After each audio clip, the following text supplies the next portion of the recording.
على عباده الذين اصطفى أما بعد فأعوذ بالله من الشيطان الرجيم الرحمن الرحيم اقرأ باسم ربك الذي خلق الإنسان من علق اقرأ وربك الأكرم الذي علم بالقلم. وقال النبي صلى الله عليه وسلم فيما روي عن عثمان رضي الله عنه قال رسول الله صلى الله عليه وسلم خيركم من تعلم القرآن وعلمه أو كما قال النبي صلى الله عليه وسلم. طاقتیں تمہاری ہیں اور خدا ہمارا ہے. طاقتیں تمہاری ہیں اور خدا ہمارا ہے. عکس پہ نہ اتراؤ آئینہ ہمارا ہے. آپ کی غلامی کا بوجھ ہم نہیں اٹھائیں گے. آبرو سے مرنے کا فیصلہ اب ہمارا ہے. آبرو سے مرنے کا فیصلہ اب ہمارا ہے. ہونا کیوں ممتاز مذہب اسلام دنیا بھر کے دینوں میں، وہاں مذہب کتابوں میں، یہاں قرآن سینوں میں. دیا روشن ہوا غار سے اس کی عظمت کا، یہ محراب حرم اور عرش کی زمینوں پہ لکھا ہے. دیا روشن ہوا غار سے اس کی عظمت کا، یہ محراب حرم اور عرش کی زمینوں پہ لکھا ہے. اور سیاسی نفرتوں کی آگ اسے کیا بجھائے گی، یہ قرآن کاغذ پہ نہیں سینوں پہ لکھا ہے. قابل تکریم واجب الاحترام ہمارے علماء کرام اس عظیم الشان مسجد کے محترم امام جناب حضرت مولانا سلمان صاحب اشاعتی متظلہ العالی اور حضرت مولانا قاری نعیم صاحب قاسمی دامت برکاتہم العالیہ اور دیگر ائمہ علماء حضرات، جناب قاری محمد اعظم صاحب، ہمارے رضا بھائی اور ڈھبوٹی کے معزز سامعین حضرات، آج آپ کی یہ مجلس مکتب کی بنیاد پر قائم ہوئی ہے اور بہترین خطیب، شاندار ناظم اور خوش الحان قاری جناب مولانا نعیم صاحب نے آپ کے سامنے آپ کے مکتب کے تعلق سے بہت کچھ آپ کو سمجھانے کی کوشش کی، سمجھایا بھی الحمدللہ. اور مکتب کے استاد جو اصل جان ہوتے ہیں ان کی خدمت پر بھی آپ کو ابھارا اور الحمدللہ آپ سبھی حضرات نے اس پر عمل بھی کیا. اب ہم مختصر وقت میں ان مکاتب کی موجودہ زمانے میں اہمیت اور ضرورت کو سمجھ لیں گے. بچے آپ تھوڑا سا خاموش ہو جائیں، گزارش ہے آپ سے تھوڑا سا خاموش ہو جائیں. بس ہم نے آپ کے سامنے جو قرآن پاک کی آیت تلاوت کی ہے اس سے ان مکاتب اسلامیہ کا بہت گہرا رشتہ ہے. آج کے دور میں ہمارے لیے سب سے بڑا مسئلہ ہے ہمارا ایمانی وجود رہنا. امت کے وجود کا مسئلہ ہمارے وجود کا مسئلہ نہیں ہے. مسئلہ یہ ہے کہ ہمارا وجود ایمان کے ساتھ رہے اور خاص طور پر ہماری آنے والی نسلوں کا ایمانی وجود باقی رہے. یعنی نسلوں کے وجود ایمانی کا مسئلہ ہے. ابھی آپ نے شاید سنا ہوگا کچھ وقت پہلے نئی تعلیمی پالیسی کا نفاذ کر دیا گیا، اس کو پاس کر دیا گیا. یعنی ملک ہندوستان میں تعلیمی نظام کے تعلق سے کچھ اپڈیٹ کیا گیا، نیا نظام بنایا گیا اور اس نئے نظام میں بہت زیادہ تبدیلیاں کی گئی. اور اس کے تعلق سے ہمارے بڑے بڑے علماء کرام، دانشوران قوم و ملت انتہائی متفکر ہیں. اس نظام تعلیم سے ہو سکتا ہے دنیاوی طور پر فائدہ ہوگا اور ہم اس کا انکار نہیں کر سکتے، لیکن سب سے بڑا چیلنج ہمارے سامنے ہے اور وہ چیلنج یہ ہے کہ اس نظام تعلیم سے گزرنے کے بعد ہماری نسلیں اگر ظاہری طور پر مسلمان بھی رہیں گی تو ذہنی طور پر، اخلاقی طور پر اور روحانی طور پر ان کے مسلمان ہونے کا یقین ہم نہیں کر سکتے۔ اس نئے تعلیمی نظام سے گزرنے کے بعد ہمارے بچے پختہ مسلمان رہیں اس کا ہمیں یقین نہیں ہے، اور وہ پاس بھی ہو چکا ہے بل، اس کے مطابق وہ قانون بن چکا ہے۔ لہذا اب ہماری نسلوں کے ایمان کی حفاظت کی ذمہ داری ہمارے ہی کمزور کاندھوں پر ہے، اور ہمیں اس بوجھ کو اٹھانا ہے اور تمام تر محنتیں، قربانیاں اس کے لیے دینا ہے۔ اس کائنات میں صرف ایک ذات کا حکم چلتا ہے، اور وہ رب العالمین احکم الحاکمین اللہ کی ذات ہے۔ لوگ دنیا میں سورج کی پوجا کرتے ہیں، چاند کی پرستش کرتے ہیں، اور آج کے دور میں نہایت تذکر و احتشام کے ساتھ سوریہ نمسکار کا باقاعدہ دن منایا جاتا ہے۔ اسکولوں میں باقاعدہ اس کے لیے پروگرام سیٹ کیے جاتے ہیں۔ یہ سب ذہنی پستی کی بات ہے، حالانکہ ہم جس رب کی عبادت کرتے ہیں وہ سورج کو بنانے والا، چاند کو بنانے والا اور تمام کائنات کو بنانے والا ہے، جس کو توحید کہا جاتا ہے۔ عقیدہ توحید، عقیدہ رسالت، آخرت پر یقین، ایک دن مرنا، مرنے کے بعد دوبارہ زندہ کیے جانا، اور حساب و کتاب کا ہونا، روز جزا کا آنا، یعنی بدلے کا دن کا قائم ہونا، اللہ کے سامنے پیش ہو کر حساب و کتاب کے بعد جنت اور جہنم کا فیصلہ ہونا، یہ ہمارے ایمان کا حصہ ہے۔ اور آج کے دور میں نئی نسل کے ذہنوں سے یہ چیزیں غائب ہوتی جا رہی ہیں، یہاں تک کہ اب جو نسل آ رہی ہے، اور خاص طور پر وہ بچے جو مکاتب سے دور ہیں، ان کے ذہن و دماغ میں عقائد کا تصور نہیں ہے۔ میرے بھائی یاد رکھیے، ایک ہوتے ہیں اعمال اور ایک ہوتے ہیں عقائد۔ اعمال تو وہ ہیں جو ہم کرتے ہیں، جیسے کہ نماز پڑھنا، روزہ رکھنا، زکوٰۃ دے دینا، فرض ہو جائے تو حج ادا کر لینا، عمرہ کر لینا، اور بھی بہت سے اعمال ہیں۔ لیکن اعمال سے پہلے عقائد آتے ہیں۔ عقیدے کا مطلب ہوتا ہے دل کا پختہ یقین، اور اس وقت امت میں عقائد کی سخت کمزوری ہے۔ انسان مسلمان بنتا ہے عقائد سے، اعمال سے مسلمان نہیں بنتا۔ اور میں آپ کو بہت بڑی دلیل سورہ ابراہیم کے قرآن پاک کی آیت ہے، اللہ تعالیٰ ارشاد فرماتے ہیں مثل الذین کفروا بربہم اعمالهم کرماد اشتدت به الريح في يوم عاصف لا يقدرون مما كسبوا على شيء ذلك هو الضلال البعید۔ کافر جو ہوتا ہے، مشرک جو ہوتا ہے، اعمال وہ بھی کرتا ہے۔ آپ توجہ رکھیے، اعمال کیا ہے اس کے؟ کافر بھی خرچ کرتا ہے، عبادت وہ بھی کرتا ہے۔ اور ہم ایک مرتبہ ابھی کچھ وقت پہلے ہتھورا کے سفر کے لیے جا رہے تھے، تب راستے میں ایک شخص کو دیکھا کہ وہ زمین پر لیٹتا ہے، پھر کھڑا ہوتا ہے، پھر لیٹتا ہے، اس طریقے سے وہ چلتا چلا جا رہا ہے۔ اس کے ساتھ 5-6 لوگ موجود ہیں، ہمارے ساتھ جو ساتھی تھے۔ بھئی یہ کیا کر رہے ہیں؟ انہوں نے کہا کہ یہ ان کی منتیں ہوتی ہیں کہ ہم فلانی مندر یا فلانی جگہ پہنچیں گے لیٹ کر، ایک قدم بھی نہیں چلیں گے۔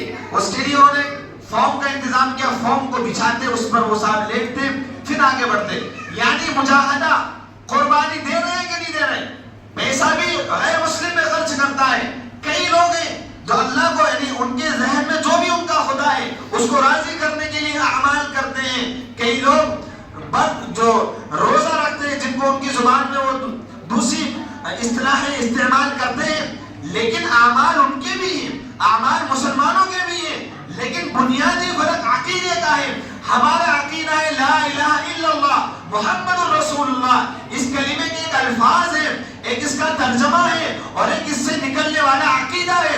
عقیدہ یہ ہے کہ ساری کائنات کے نظام کو چلانے والا، زندگی دینے والا، موت دینے والا، عزت اور ذلت دینے والا، روزی دینے والا، بیماری اور شفا دینے والا، اور اچھی اور برے حالات دینے والا، سختی کے موقع پر آزمانے والا، خوشی کے موقع پر شکر کو دیکھنے والا ایک رب ہے۔ اس کے نہیں. اور اس کائنات میں انسانوں کی رہبری کے لیے، ہدایت کے لیے، سیدھے راستے پر چلنے کے لیے رب العالمین نے رحمت للعالمین جناب محمد الرسول اللہ صلی اللہ علیہ وسلم کو مبعوث فرمایا، اور قیامت تک کے لیے ایک گائیڈ لائن، ایک گائیڈ بک جاری کی جس کا نام قرآن پاک ہے. اللہ کے رسول کی حدیثیں ہیں، ان کو سچ ماننا، حق ماننا. قیامت تک کوئی نبی نہیں آنے والا ہے. آپ صلی اللہ علیہ وسلم آخری نبی ہیں. نبی انسان ہوتا ہے، نبی فرشتہ نہیں ہوتا ہے. نبی کی بات کو ماننا فرض ہے. جو نبی کی بات کو نہ مانے وہ کافر ہو جاتا ہے. قیامت آئے گی، قیامت سے پہلے بڑے بڑے فتنے آئیں گے، اور ان بڑے بڑے فتنوں میں سے زمین سے ایک جانور نکلے گا. ان بڑے بڑے فتنوں میں سے یہ ہے کہ دجال نکلے گا. دجال کے مقابلے کے لیے اللہ تعالیٰ پہلے امام مہدی کو پیدا فرمائیں گے، جن کا نام محمد، والد کا نام عبداللہ ہوگا. اور ان کے بعد اللہ تعالیٰ عیسیٰ علیہ السلام کو سیریا کی، دمشق کی جامع مسجد کے مینارے سے نازل فرمائیں گے.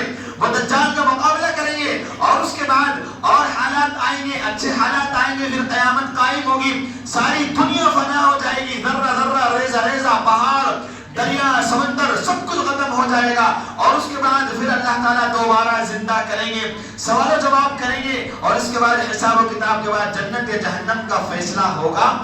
ان کا نام ہے عقائد، ان کو عقیدہ کہا جاتا ہے. ہم آپ کے سامنے یہ بات سمجھانا چاہ رہے ہیں کہ یہ ہو گئے عقائد.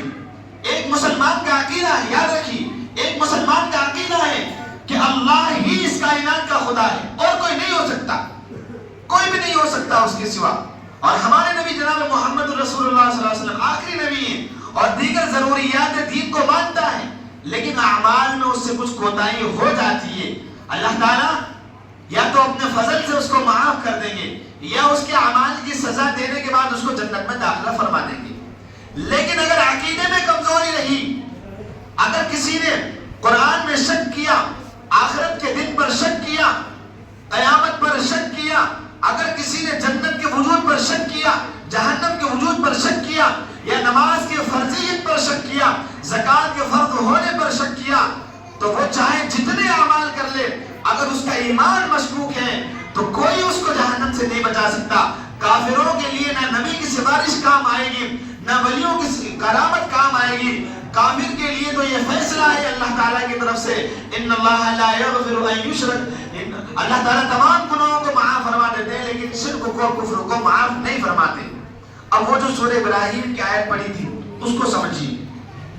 اللہ فرماتے ہیں کافروں کے اعمال کی مثال، یہ میں آپ کو سمجھا رہا ہوں کہ بغیر عقیدے کے اعمال کرنا کیسا ہے.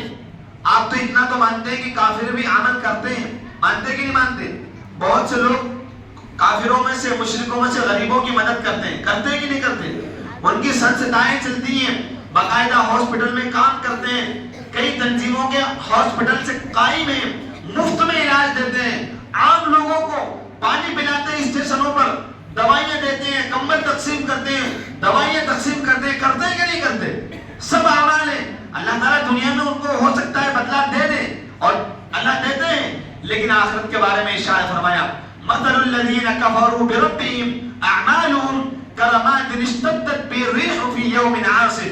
کافروں کے وہ اعمال جن کا اللہ کی ذات پر یقین نہیں تھا، رسالت پر یقین نہیں تھا، اعمال بہت کیے تھے، کل قیامت کے دن وہ اعمال ایسے ثابت ہوں گے جیسے راکھ کا ڈھیر. اللہ فرماتے ہیں کرامات راکھ کی طرح، اشتدت به الريح، سخت تیزی ہوا، طوفان والے دن میں اس راکھ کے ڈھیر پر چلے، سخت آندھی آئے، اس راکھ کے ذرے ذرے جنگلات میں ہواؤں میں تحلیل ہو کر کے ختم ہو جائیں. لا يقدرون مما كسبوا على شيء. کیا ان راکھ کے ذروں کو جمع کیا جا سکتا ہے؟ نہیں کیا جا سکتا. فرمایا ان کے اعمال قیامت کے دن یوں ہی غارت ہو جائیں گے، کسی عمل کا کوئی بدلہ نہیں دیا جائے گا.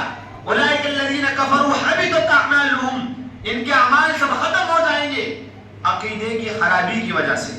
آج امت میں عقائد کی کمزوری ہے. آپ کسی بھی نوجوان کو اٹھائیے، پوچھئے، نبی کا نام بتلائیے، نبی کے بارے میں تمہارا کیا عقیدہ ہے؟ گمراہی میں پڑے ہوئے ہیں. ایک مرتبہ ختم نبوت کے تعلق سے ایک پروگرام تھا. مفتی ابوالکلام صاحب تشریف لائے, کہنے لگے شکیلیت کا کچھ کارگزاری بتلا رہے تھے. فتنہ چلتا ہے شکیل بن حنیف کا, جس نے مہدی ہونے کا دعویٰ کیا. اس کو کئی علماء کرام نے سمجھایا, دلیلوں سے سمجھایا, اور بڑی بڑی دلیلیں دی حدیث سے, قرآن پاک کی آیتوں سے, لیکن اس نے نہیں مانا. جب زیادہ دلیلیں دی تو وہ کہنے لگا میں بغیر کسی دلیل کے اس کو نبی مانتا ہوں. وہ نوجوان کہنے لگا میں بغیر کسی دلیل کے اس کو نبی مانتا ہوں, شکیل بن حنیف کو.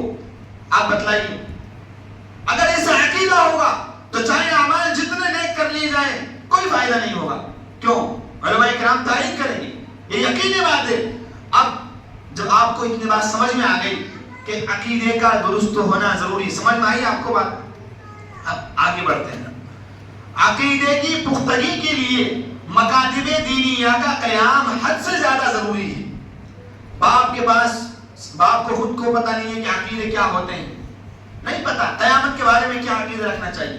یہاں مکاتب دینیہ میں استاد محترم سمجھاتے ہیں اللہ کے بارے میں عقیدے, قرآن کے بارے میں عقیدے. قرآن کے بارے میں گمراہی میں لوگ شیعوں سے لوگوں کی دوستی ہے, بغیر سماج سے. ان کا عقیدہ ہے کہ قرآن پاک کے 40 پارے تھے, 10 پارے ابو بکر کی بکری کھا گئی, اور وہ سمجھتے ہیں کہ امام مہدی غار سر من رآ میں پوشیدہ ہے, قیامت کے قریب وہ 10 پاروں کو لے کر آئیں گے. ان کا ایمان نامکمل ہے. حضرت عائشہ رضی اللہ تعالیٰ عنہ کے بارے میں قرآن پاک نے برات کا اعلان کیا, نعوذ باللہ وہ حضرت عائشہ رضی اللہ تعالیٰ عنہ پر بدکاری کی تہمت لگاتے, ایمان نہ کیسے. ابو بکر کی صحابیت کا انکار کرتے, ایمان مکمل نہیں ہے اس کا. ان کی صحابیت قرآن پاک سے ثابت ہے. اذ یقول لصاحبہ اذ ہما فی الغار, قرآن پاک نے کہا. تو جب ہمارے عقیدے ہوئی ہے تو اب آپ دیکھیے جو عصری تعلیم گاہیں ہیں وہاں پر براہ راست عقیدے پر چوٹ کسی جا رہی ہے. ایک مسلمان ہے, یہ بات ڈالی جاتی ہے کہ تم جس مذہب کے ماننے والے ہو وہ تو پرانے خیالات کا مجموعہ ہے. آج کے دور میں تو وہ بھیگا مر چکا ہے, اور جو شرکیہ تہوار ہوتے ہیں اس میں ان کو شریک کیا جاتا ہے. کئی طلبہ ایسے ہیں, کئی بچے ایسے ہیں جو راکھی کے موقع پر راکھی باندھتے ہیں, بھائی بہن بنا لیتے ہیں. اس کے علاوہ سوریہ کا جو موقع آتا ہے, سوریہ نمسکار کا, اس موقع پر وہ یوگا کرتے ہیں اور اس کی پرستش میں شامل ہوتے ہیں. کئی لوگ ایسے ہیں. اور آج کے جو پڑھے لکھے لوگ آپ کو ملیں گے, لبرل لوگ ملیں گے جو علماء کی صحبت سے محروم ہیں, وہ آپ کے سامنے ایسی باتیں کرتے نظر آئیں گے کہ یار یہ اٹھک بیٹھک کر لینے سے کیا فائدہ. نماز تو دل میں ہے, پردہ تو دل میں ہے, پردہ کرنے سے کیا ہوتا ہے. یہ سب عقائد کی کمزوری.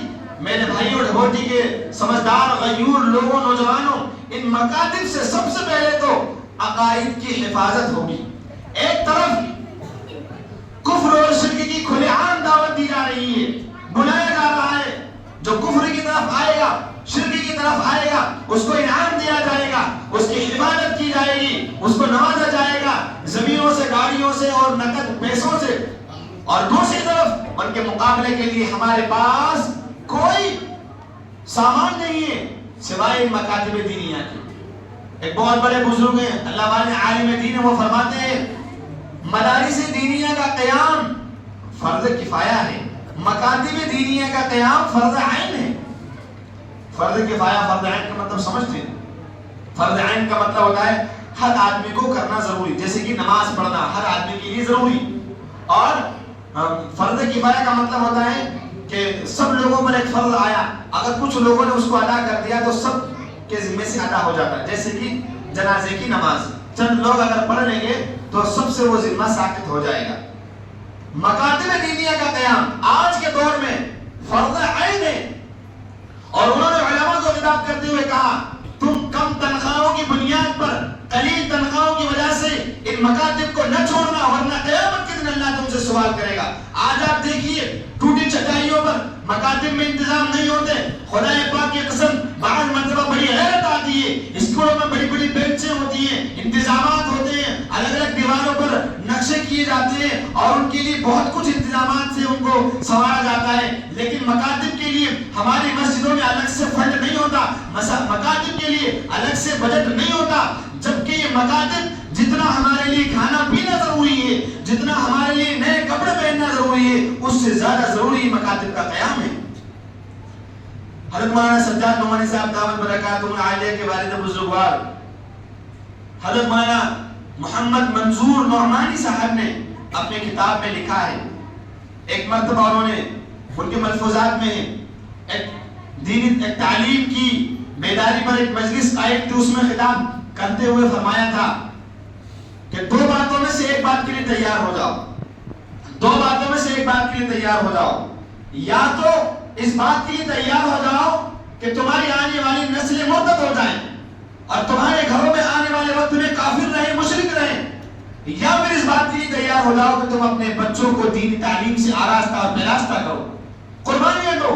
اور مفکر اسلام حضرت مولانا سید ابو الحسن علی ندوی رحمت اللہ علیہ نے ایک موقع پر فرمایا تھا کہ نئے کپڑے، عید پر نئے کپڑے بنانے سے 1000 درجے زیادہ ضروری ہے اپنے بچوں کے لیے دینی تعلیم کا انتظام کرنا، اپنے بچوں کے لیے، بیمار بچوں کے لیے دوائی کے انتظام کرنے سے سینکڑوں گنا زیادہ ضروری ہے ان کے لیے دینی تعلیم کا انتظام کرنا۔ اور فرمایا ان کے لیے گاڑی گھوڑے خریدنے سے لاکھوں گنا زیادہ ضروری ہے وہ اپنے بچوں کے لیے دینی تعلیم کا انتظام کرنا۔ امام الانبیاء سرور کائنات جناب محمد رسول اللہ صلی اللہ علیہ وسلم نے ارشاد فرمایا تھا، ما نحر والد ولدا من حسن الادب، یہ اور الفاظ ہیں، فرمایا کسی والد نے اپنے بیٹے کو بہترین تعلیم اور اچھے اخلاق و آداب سے بڑھ کر کوئی تحفہ نہیں دیا۔ آپ اپنے بچوں کو بہترین تحفہ دینا چاہتے ہیں تو اس کے لیے ضروری ہے کہ ان کو بہترین تعلیم کا انتظام ہو۔ اب آج کے دور میں آئیے، آج کے دور میں قرآن پاک میں اللہ تعالیٰ نے برائیوں کے خاتمے کے لیے ارشاد فرمایا، پڑھیے اقرا، پہلا لفظ ارشاد فرمایا۔ قرآن پاک میں تقریباً 78,000 الفاظ ہیں، 6,000 سے زیادہ آیتیں ہیں، ان میں سے پہلی آیت پہلا لفظ فرمایا اقرا، آپ پڑھیے، اشارہ کیا گیا کہ آپ پڑھنے والی قوم ہیں۔ اور دوسری طرف فرمایا، اس سے علماء نے لکھا نبی صلی اللہ علیہ وسلم کی بعثت کے وقت میں برائیاں عام تھی، قتل و غارت گیری، زنا خوری، شراب نوشی، عورتوں پر ظلم، بچوں کو زندہ دفن کرنا، حیوانیت اور سارا سال سے صدیوں سے جنگ کا چلنا اور بے شمار برائیاں تھی۔ علماء نے لکھا ہے کہ انسانیت گمراہی کے بالکل آخری درجے پر پہنچ چکی تھی، انسانیت جہنم کے کنارے پر پہنچ چکی تھی۔ اللہ تعالیٰ نے رحم فرما کر نبی صلی اللہ علیہ وسلم کو مبعوث فرمایا۔ جب آپ کو مبعوث فرمایا تو قرآن پاک کے 78,000 الفاظ میں سے سب سے پہلا لفظ جو ارشاد فرمایا، سب سے پہلی وحی اور سب سے پہلی آیت جو ارشاد فرمائی، وہ فرمایا کہ اقرا، آپ پڑھیے، آپ پڑھیے، اشارہ کیا برائیوں کے خاتمے کے لیے، بے حیائیوں کے خاتمے کے لیے اور دوسری برائیوں کو ختم کرنے کے لیے آپ کے لیے پڑھنا ضروری۔ کون سی پڑھائی؟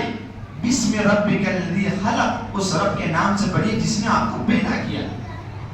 پڑھنا، اقرا، دو اقرا ہیں، ایک اقرا یہ اقرا بسم ربک الذی خلق، خلق الانسان من علق، اور اس کے آگے کی اقرا وربک الاکرم، دو اقرا ہیں، یعنی 2 مرتبہ پڑھنے کا حکم دیا۔ حضرت شیخ الحدیث مفتی سعید صاحب نور اللہ مرقدہ دارالعلوم دیوبند کے مشہور اور ساری دنیا کے بلکہ سارے عالم کے مشہور محدث، اللہ کو پیارے ہو گئے، وہ فرمایا کرتے تھے 2 اقرا ہیں، ایک اقرا خواندہ لوگوں کے لیے اور ایک اقرا ناخواندہ لوگوں کے لیے۔ ناخواندہ مطلب جو پڑھنا نہیں جانتے، خواندہ مطلب جو پڑھے لکھے ہیں۔ پہلے ان پڑھ کی پڑھائی کا انتظام ہوگا اور اس کے بعد پڑھنے والا زیادہ پڑھے گا۔ ان پڑھ کی پڑھائی کا انتظام کیا ہے؟ یا تو مدارس میں کتنے طلبہ جاتے ہیں؟ رپورٹ کے مطابق 2% اور آج کے دور میں 1%۔ امت مسلمہ کے جتنے بھی بچے ہیں 1% یا 1.5% امت کے بچے مدارس میں پہنچتے ہیں، اور یہ علماء گواہی دیں گے مدارس میں تقریباً 90% بچے غریب لوگوں کے بچے ہوتے ہیں، غریب لوگوں کے بچے ہوتے ہیں، مالداروں کے بچے بہت کم ہوتے ہیں، دیہات کے بچے ہوتے ہیں، شہر کے بچے بہت کم ہوتے ہیں۔ اب آپ بتلائیے وہ 99 یا 98% جو امت کا باقی طبقہ ہے، امت کا سرمایہ ہے، وہ جو طلبہ ہیں، وہ جو تعلیمیت سے ہوگا، اس مکتب سے ہوگا جس مکتب کا پروگرام آج آپ نے سجایا ہے. یہاں سے دینی تعلیم ان کو پڑھائی جائے گی. یہ پہلا اقرا ہے. اور ابھی بات ذہن میں آئی، قرآن پاک میں اللہ نے ارشاد فرمایا الرحمن علم القرآن خلق الانسان. اللہ نے اپنی صفت رحمانیت کا ذکر کیا کہ وہ بہت بڑا رحم والا ہے، مہربانی کرتا ہے بندوں پر، جس کی بنیاد پر اس نے انسان کو پیدا کیا. لیکن پہلے فرمایا انسان کو قرآن سکھلایا، پھر اس کو پیدا کیا اور اس کو قوت گویائی عطا کی. تو یہ تین باتیں ہیں، تعلیم قرآن، تخلیق انسان اور تعلیم بیان. یعنی انسان کو قرآن پڑھنا سکھایا، پھر انسان کو پیدا کیا اور انسان کو بولنا سکھلایا. علمہ البیان. آپ غور کریں گے تو پہلے انسان پیدا ہوتا ہے، اس کے بعد بولنا سیکھتا ہے، اس کے بعد قرآن پڑھنا سیکھتا ہے. یہی ہے نا، پیدا ہونے سے پہلے تو کوئی نہیں بول سکتا. اس آیت میں ترتیب کو بدلا گیا اور یوں کہا گیا الرحمن علم القرآن خلق الانسان. انسان کی پیدائش کا ذکر بعد میں ہے اور تعلیم قرآن یعنی قرآن پاک کے سیکھنے اور سکھانے کا ذکر پہلے ہے. اس میں اشارہ اس بات کی طرف ہے کہ انسان کی پیدائش کا مقصد قرآن پاک کو سیکھنا اور سکھانا ہے. یہ قول خدا ارشاد نبی فرمان نہ بدلا جائے گا، بدلے گا زمانہ لاکھ مگر قرآن نہ بدلا جائے گا. اس قرآن کی تعلیم انسانیت کے انسان کی تخلیق پر مقدم کی گئی، علمہ البیان کو بعد میں بیان کیا گیا. اسی لیے میرے بھائی آج مکاتب دینیہ کا قیام اور پھر ان کو مضبوط کرنا، مستحکم کرنا، منظم کرنا یہ ہمارے لیے ضروری. دیکھیے یہاں کا مجھے اندازہ نہیں لیکن طلبہ نے بہت اچھا پڑھا. عام طور پر جتنے بھی مکاتب غیر منظم ہیں، عام طور پر مکاتب غیر منظم ہوتے ہیں. ہم لوگوں کو چاہیے کہ مکاتب کا نظام ہو، جتنے طلبہ آئیں ان کے آئی ڈی کارڈ ایشو کیے جائیں، ان کا فارم بھرائے جائیں اور غیر حاضری پر نکیر کی جائے اور سروے کیا جائے کہ پوری بستی میں اگر 100 بچے ہیں تو 100 کے 100 ہی مکتب میں آنا چاہیے. دیکھیے ایک تو انداز یہ ہے ہمارا کہ ہمارے مکتب میں 300 بچے تعلیم حاصل کرتے ہیں، یا ہمارے مکتب میں 150 بچے یا 60 بچے یا 70 بچے، بہت بڑی تعداد ہے. لیکن ایسے مت سمجھیے، یوں سمجھیے کہ ہماری بستی میں ٹوٹل بچے کتنے ہیں. اب آپ کو سمجھ میں آئے گا اگر آپ کی بستی میں یا آپ کے محلے میں یا آپ کی مسجد کے دائرے میں 300 مان لیجیے مثال کے طور پر 200 بچے ہیں اور مسجد میں 50 بچے آ رہے ہیں تو بتلائیے کافی ہے کیا؟ کافی ہے کیا؟ نہیں ہے. آپ کہیں گے 200 بچوں کو ایک امام کیسے پڑھائے گا؟ ہم کہتے ہیں آپ کی نسلوں کے ایمان کے باقی رہنے کا مسئلہ ہے، آپ 2 معلم رکھیے، 3 معلم رکھیے. ابھی ایک جگہ ایک پروگرام میں ہم گئے، اچھا سا پروگرام رکھا، گاؤں کا نام نہیں بتلاؤں گا، پاس کا ہی تھا. وہاں پر ایک استاد اور 70 بچے، ایک استاد اور 70 طلبہ. امام صاحب نے اشارہ بھی کیا اور بچوں کو جو مکالمے سکھلائے جگہ جگہ اس میں یہ ایڈ بھی کیا کہ صاحب ہم 70 بچے ہیں، ہمارے اکیلے استاد ہیں. ہم نے بھی غور کیا اور آپ بھی غور کیجئے. میرے خیال سے کسی کے گھر میں 10 سے زیادہ بچے نہیں ہوں گے، کسی کے یہاں 1 بچہ 2 بچہ اور سب ساتھ رہتے ہیں تو 8-10 بچے. ایک بچے کو ماں اور باپ دونوں مل کر اس کو سنبھال نہیں پاتے ہیں. کبھی وہ روڈ پہ نکل جاتا ہے، کبھی گر کے آ جاتا ہے، کبھی کیچڑ میں کھپ کر آ جاتا ہے، کبھی کچھ غلط حرکت کر کے آ جاتا ہے. یہاں 70 بچوں پر ایک استاد. اب آپ یہ بتائیے کہ استاد بچوں کو سنبھالے یا بچے استاد کو سنبھالیں؟ الٹا معاملہ ہو جائے گا. یہ استاد چاہے گا کہ میں بچوں کو سنبھالوں لیکن بچے کہیں گے تم اکیلے کیا کر لو گے، ہم تمہیں سنبھالیں گے، تم گرو گے تو ہم تمہیں پکڑ لیں گے. یہ بد نظمی ہے. جب بات رکھی تو کچھ صاحب نے کہا کہ صاحب نہیں 2 تو نہیں ہو سکتے، تو ہم نے کہا آپ 2 امام مت رکھیے، 2 معلم رکھیے. معلم 2 رکھیے، امام تو جو بھی آپ کا نظام ہے آپ امام رکھیں، نہ امام رکھیں، لیکن 20 طلباء سے زائد ایک استاد کے پاس نہیں ہونا چاہیے. ہم بھی مکتب پڑھاتے ہیں، ہم نے ہماری کمیٹی میں بات ڈالی اور یہ بات رکھی کہ ایک تو بڑے بچے ہوتے ہیں، بڑوں کو تو آپ 1000 کو بھی ایک آدمی پڑھا سکتا ہے. سمجھتے ہیں وہ کتنی اچھی بات کہی جا رہی ہے. اب آپ اتنے سارے لوگ ہیں، بات سن رہے ہیں، لیکن آپ دیکھ لیجئے بچے بیٹھے ہیں، بچے ہوتے ہیں، دیکھ لیجئے آپ اس طرف دیکھ لیجئے، ان کو کچھ سمجھ میں نہیں آتا، وہ کوئی سی بھی زبان نہیں سمجھتے، نہ محبت کی زبان سمجھتے ہیں نہ ڈنڈے کی زبان سمجھتے، ان کو جو سمجھ میں آتا ہے وہی وہ کرتے ہیں۔ اس لیے میں آپ میں سے نہیں کہہ رہا ہوں، لیکن عمومی بات ہے مکاتب کی، علماء بھی موجود ہیں، اس لیے مکاتب میں یہ بھی بہت زیادہ ضروری ہے کہ اگر بچوں کی تعداد زیادہ ہو جائے تو پھر معلمین کی تعداد بھی بڑھانا چاہیے۔ تیسری بات یہ ہے، بچپن کی جو تعلیم ہے یہی اصل سرمایہ ہوتی ہے۔ ہم نے دیکھا، آپ نے بھی دیکھا ہوگا کہ ہمارے یہاں الحمدللہ تبلیغ کا نظام چلتا ہے اور لوگ جماعتوں میں نکلتے ہیں، جن صاحب کو سورہ فاتحہ نہیں آتی چلہ پورا ہو جاتا ہے، سمجھا کے ایک حافظ بار بار سمجھاتے ہیں، لیکن ان کی سورہ فاتحہ صحیح نہیں ہو پاتی، اتحیات صحیح نہیں ہو پاتی۔ ایک صاحب کی ہم نے اتحیات سنی تو وہ سنانے لگے، التحیات للہ والصلوات والطیبات ہیمی ہم الگ ترا کیف فعل ربک ہم تم کیف فعل ربک، اتنا عجیب طریقے سے، اور کہیں بھی نہیں رکے، فر سنا دی انہوں نے، اس میں ہیمی ہم بھی بولا انہوں نے، والسلام آنے کا اس کا کچھ بدل نکالا ہوگا، اور ہم تم بھی، اور کیف فعل ربک، اور جو بھی دماغ میں آئے سب چھوڑ دیں، نہیں ہو پاتا۔ حضرت حسن بصری رحمہ اللہ نے ارشاد فرمایا، التعلیم فی الصغر کالنقش فی الحجر یا علی الحجر، بچپن میں تعلیم دینا ایسا ہے جیسا کہ پتھر پر لکھ دینا۔ آپ بولتے ہیں میری بات پتھر کی لکیر، مطلب جو بول دیا وہ ہوگا، یا تو کوئی بھی نہیں ڈال سکتو، جو بات میں نے بول دی اب کوئی مائے کو لال یا نہیں روک سکتو، جو بھی بات ہے، جو بھی اپنی بھاشا ہے، وہی ہے کہ مکتب میں استاد نے بچے کے دل میں جو بات ڈال دی، اس کو جو چیز سکھا دی، کبھی بھی وہ اس کو نہیں بھول سکتا، کبھی بھی نہیں بھول سکتا۔ اور مجھے یاد آیا ایک مختصر سا واقعہ، حضرت اس دور کے مفکر اسلام کہا جا سکتا ہے، حضرت مولانا سجاد نعمانی صاحب دامت برکاتہ العالیہ نے سنایا کہ ایک جگہ ایک علاقے میں کچھ قدرتی آفت آئی، باڑھ آئی یا کوئی اور مسئلہ ہوا، لوگ بہت متاثر ہو گئے، گھر برباد ہو گئے، گھر ختم ہو گئے، کئی لوگوں کو انتقال ہو گیا۔ ایسے موقع پر رفاہی تنظیمیں آتی ہیں کام کرنے کے لیے، رفاہی تنظیموں کا مطلب جو مدد دیتی ہے نا مفت میں، وہ تنظیمیں کام کرتی ہیں۔ ایک جگہ پر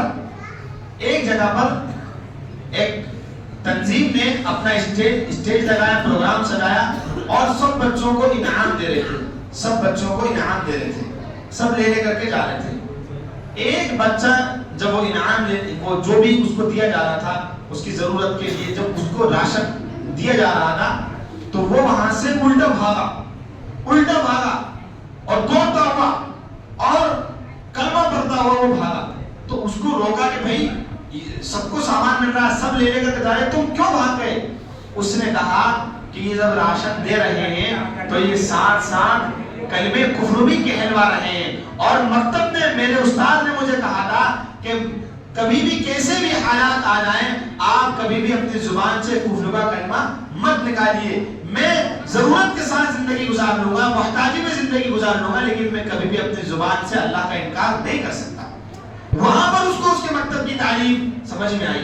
آپ یہ مت سمجھیے مکتب نے بڑے بڑے علماء امت کو دیے، امام شافعی رحمت اللہ علیہ کتنے بڑے امام ہیں دنیا میں، جو 4 امام ہیں تو دوسرے نمبر کے امام ہیں پورے آپ کے تقریباً اکثر عربی ممالک میں اور ممبئی میں اور بہت جگہوں پر ان کی ابتدا کرنے والے لوگ ہیں۔ وہ فرماتے ہیں کہ میں یتیم تھا، میری والدہ نے ابتدائی تعلیم کے لیے مجھے مکتب میں ڈالا اور وہاں سے میں نے قرآن پاک وغیرہ پڑھنا سیکھا، پھر میں مدرسے میں گیا اور اس کے بعد میں آگے بڑھا۔ جتنے طلبہ مدرسے میں پہنچتے ہیں سب مکتب سے ہو کر کے گزرتے ہیں۔ مکتب میں جو طلبہ مضبوط ہوتے ہیں مدارس میں ان کو براہ راست حفظ میں بٹھا دیا جاتا ہے۔ اور آپ یہ مت سمجھیے کہ مکتب ابھی علماء نے قائم کر دیے، یہ اللہ کے رسول صلی اللہ علیہ وسلم کے زمانے سے قائم کیے گئے۔ علماء بیٹھے سیرت کی کتابوں میں پڑھیے، جنگ بدر ہوئی، اس میں بہت سارے مشرکین کو قیدی بنا کر کے لایا گیا، اور فدیہ لے کر کے ان کو چھوڑا گیا. تو کچھ قیدیوں کا فدیہ یعنی ان کو آزاد کرنے رہا کرنے کا جو عوض لیا گیا وہ یہ تھا کہ تم مسلمانوں کے 10 بچوں کو قرآن پاک مسلمانوں کے 10 بچوں کو لکھنا پڑھنا سکھا دو. حضرت زید بن ثابت رضی اللہ تعالیٰ بہت بڑے انصاری صحابی ہیں. بار بار آپ نے حدیث میں منتخب میں فضائل اعمال میں نام سنا ہوگا.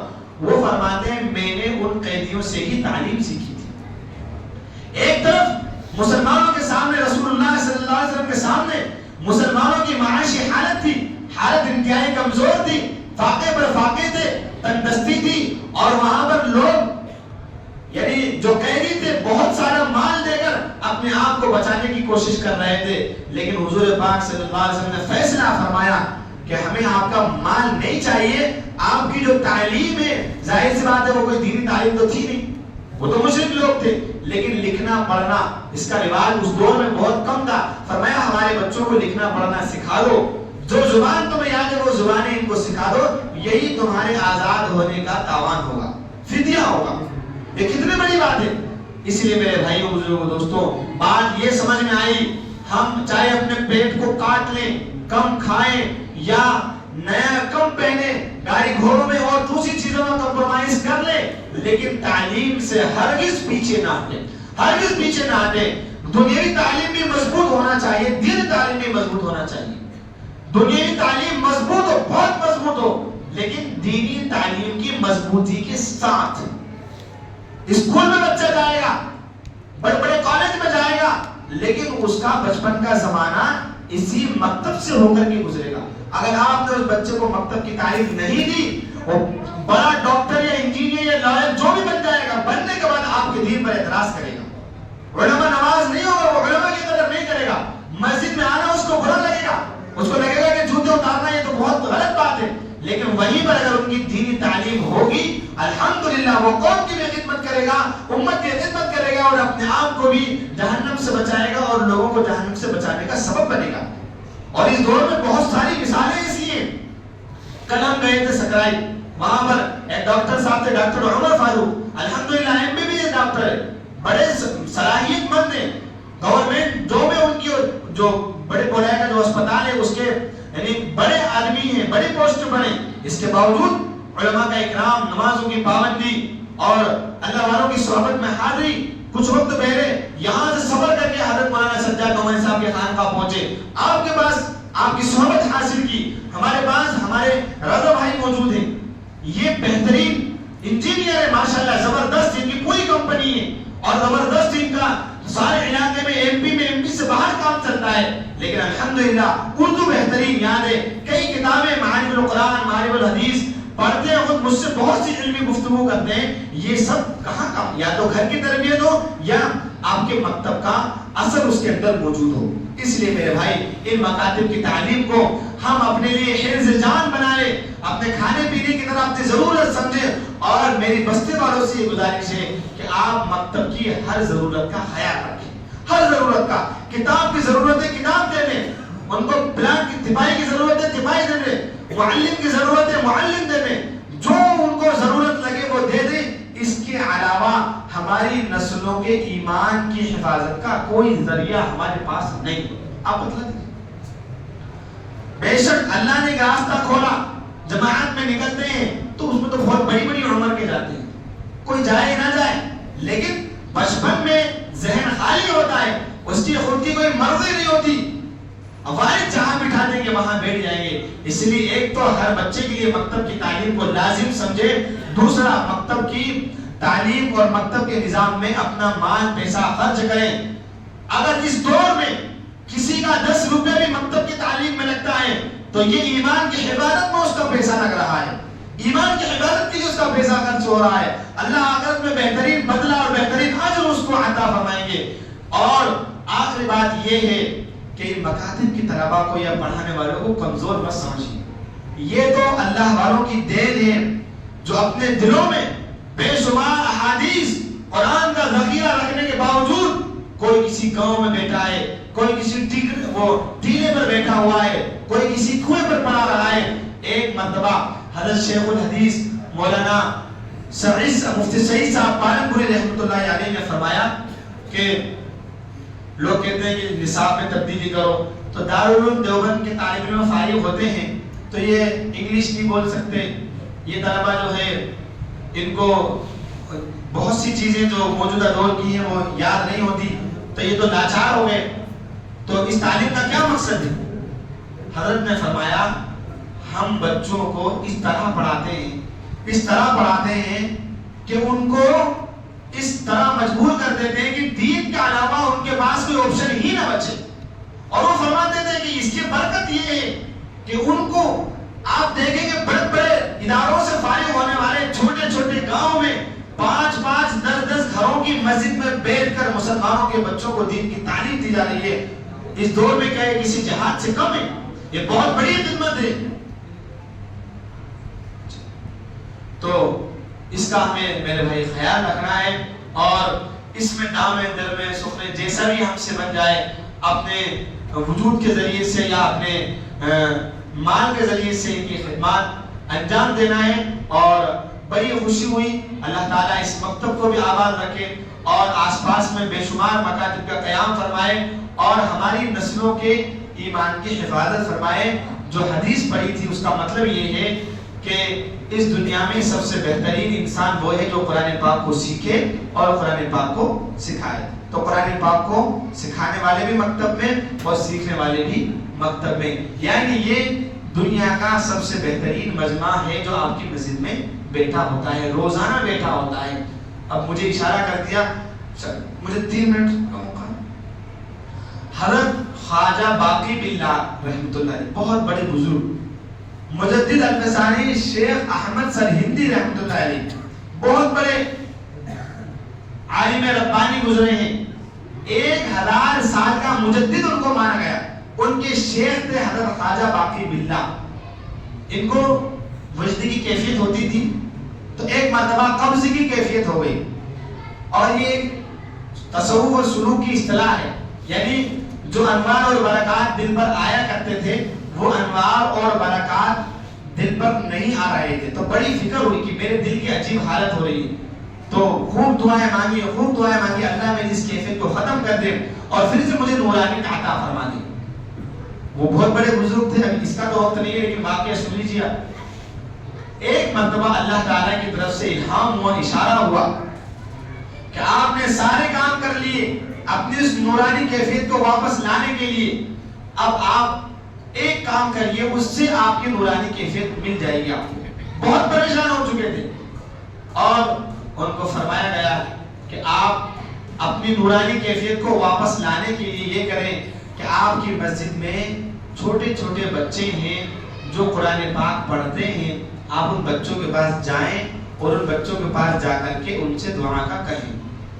بس صبح صبح حضرت پہنچ گئے، جیسے پہنچے تو مکتب کے سارے بچے اساتذہ سب کھڑے ہو، حضرت آگے، حضرت خواجہ باقی باللہ۔ ایک شخص نے ایک موقع پر انہوں نے کہا تھا کہ مانگ لو کیا مانگتے ہو، تو انہوں کو ایک شخص نے کہہ دیا تھا کہ میں آپ کے جیسا بننا چاہتا ہوں، اور انہوں نے بار بار کہا تھا کہ اور کچھ مانگ لو، یہ بہت بڑی چیز ہے، لیکن وہ نہیں مانے، اور انہوں نے یہی کہا کہ مجھے آپ کے جیسا بنا دو۔ حضرت نے اس کو گلے لگایا، انوارات منتقل ہوئے۔ ان کی کرامت تھی کہ وہ شخص شکل و صورت میں بھی حضرت کے جیسا بن گیا تھا، اور علوم و معارف بھی اس کے پاس آ چکے تھے، لیکن حضرت خواجہ باقی باللہ اپنے دل پر مضبوط اتنا ہو چکا تھا کہ ان تمام برکات کو ہضم کر لیا کرتے تھے، لیکن یہ جو صاحب جب ادھر سے نکلے تو ان کے دماغ کی حالت ٹھیک نہیں تھی، اور 3 دن کے اندر وہ انتقال کر گئے، 3 دن کے اندر انتقال فرما گئے۔ اتنے زبردست اللہ والی شخصیت تھی۔ تو یہ صبح صبح مسجد میں پہنچے، سارے بچے سب کھڑے ہو گئے کہ حضرت آ گئے، اور اکرام میں کوئی مسافہ کرنے لگا تو فرمایا نہیں کچھ مت کرو، بیٹھ جاؤ، مجھے تو اللہ کی طرف سے اشارہ ملا ہے، میں آیا ہوں اس لیے تاکہ تم میرے لیے دعا کر دو۔ انہوں نے کہا حضرت آپ کے لیے ہم دعا کریں؟ اتنے بڑے اس وقت مطلب اس دور کے سب سے بڑے بزرگ، کہا نہیں آپ میرے لیے دعا کی۔ ان بچوں نے ہاتھ اٹھائے اور ان کے لیے دعا کی۔ اس کا اثر یہ ہوا کہ ان کی وہ نورانی کیفیت ختم ہو گئی تھی، دوبارہ سے وہ کیفیت لوٹا دی گئی۔ آپ سمجھئے کتنا بڑا جو مکتب میں پڑھنے والے بچے ہیں ان کا مقام ہے۔ یہ وہی خیرکم من تعلم القرآن وعلمہ ہے۔ اللہ تعالیٰ ہم سب کو کہنے سننے سے زیادہ عمل کی توفیق عطا فرمائے. اللہ تعالیٰ اس گاؤں کی کھیتی باڑی میں اور یہاں کے بچوں کے آمدنی میں خوب خیر اور برکت عطا فرمائے. آمین. وآخر دعوانا الحمدللہ رب العالمین.